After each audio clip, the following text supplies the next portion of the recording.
వైఎస్ఆర్సీపీ కార్యకర్తల రక్షణ కోసం డిజిటల్ బుక్ క్యూఆర్ కోడ్ను కర్నూలులో ఆవిష్కరించారు.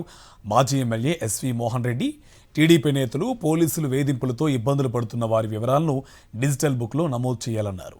వైఎస్ జగన్ ప్రభుత్వం ఏర్పడిన అనంతరం వారిపై చట్టపరమైన చర్యలు తీసుకుంటామంటున్నారు SV Mohan Reddy.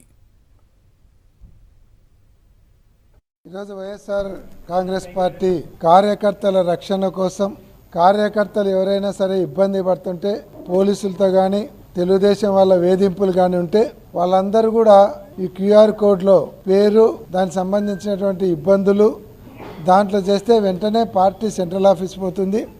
Party central office నుంచి కావాల్సినటువంటి సహాయ సహకారాలు వెంటనే అందించడానికి, కార్యకర్తలను కాపాడుకోవడానికి, అవసరమైతే వాళ్ళ తరపున లీగల్గా ప్రొసీడ్ కావడానికి, ఇవన్నీ కూడా చేయడానికి ఈ క్యూఆర్ కోడ్ బుక్ను ఓపెన్ చేయడం జరిగింది.